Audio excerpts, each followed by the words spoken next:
When I hear music, I hear a complete orchestration. It usually has sight and sound and color and everything else with it.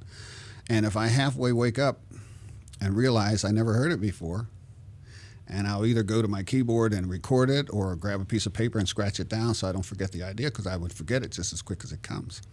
It comes complete. I'm sure that Bach's music came to him complete. I'm sure that Mozart's music came complete. It didn't come note by note as they wrote it on the page. That's the outer expression of it, and that's the only device they had. But they heard it completely. In some ways, actually being limited in terms of their ability to compose by the instruments and the Yeah, because we reduce things to writing. We reduce things to numbers. The numbers don't represent the whole. The writing does not represent the whole thought. So we're not hearing the totality of Bach's true image when we hear one of his works. No, and we don't know because, that was 300 years ago. We don't know what he intended. We have people trying to interpret that. What I love about jazz is the composer's alive, and the composer can tell you about the experience of composing and the experience of playing and tell you what they mean and what they want it to sound like. Well, you've composed, and I, by the way, some absolutely beautiful stuff. This man is phenomenally talented. You compose, and very seldom do you get a chance to talk to somebody who both composes and plays, and has had a chance to hear other people do their work. Yeah. Are you surprised by the result your compositions? Absolutely. Are you really? Oh yeah. That's the kick. For instance, that songbook that's sitting on your desk over there.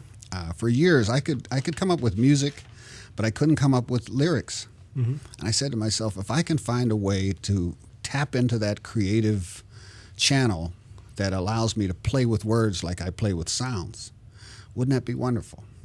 And I had a couple gifts of lyrics come to me here and there, but I couldn't do it at will. So in 1983, I had an auto accident and had a broken leg, and I was sitting around the house, and I couldn't walk across the room without crutches. And I said, let me try this. I'm going to open this thing up. And I used what I learned through my metaphysical training about meditation and how to access the higher mind, because that's really what does it all. And I can say to you today that I can write a lyric to anything, anytime, at will, in a matter of minutes. And I never know what the next word's going to be. The stories that came out in those lyrics that I wrote, I didn't know what the next word was going to be till I wrote that word.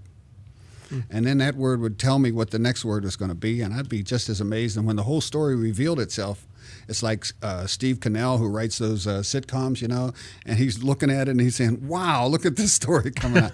Anybody who composes will tell you the same thing. It's a surprise to you. It's not from you. It's coming through you.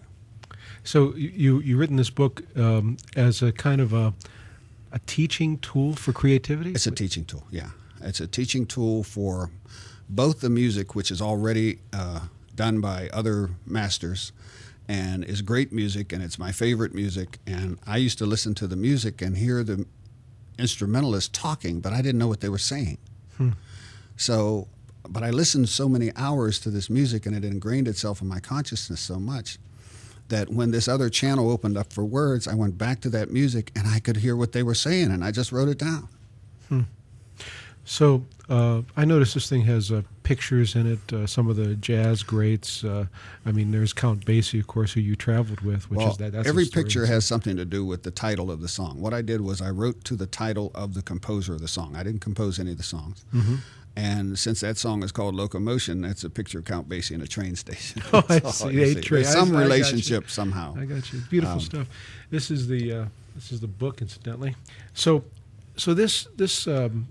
this process. So I have lectured on this at the university level on the creative process. Okay. And at the end of the lecture, I give a demonstration. Because if you can't demonstrate it or give the practical application, then it's hard for people to believe that you're just not telling something.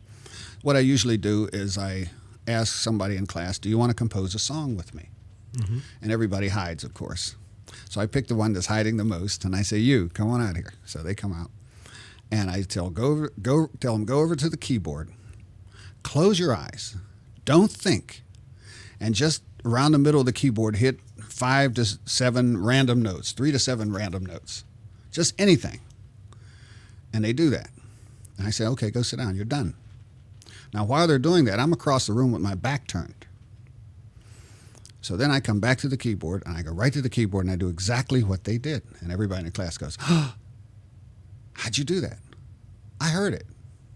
I don't need any other information. I can interpret what I hear and find it there. I know exactly what I heard. That's a training that anybody can do, or most people can do. There's some people that really don't have the auditory acuity to do it. But the ear can hear over 1,300 just noticeable differences. And if it's trained in listening, you can do it. You can find it. So I'd go and find those notes. And then I'd tell them, as I composed, exactly what was going on in my mind. Because I can meditate to the point now where while I'm talking to you, I can go into an altered state. Mm-hmm. I use a device. I have a tape recorder there. Because I'm not using my memory. I'm opening myself up to be a channel. So what I do is I flick the record button, and I tell them, now I'm going to take those 3, or whatever those number of notes are, and I'm going to compose a song from those notes. And so I start with the first note, and as soon as I hit it, I hear a chord. It's like listening to a radio station in your head or something. And all I have to do is make my fingers find it. I find that chord, and as soon as I do, I hear the next one. And I do that, and I do that, and I let the song lead me step at a time.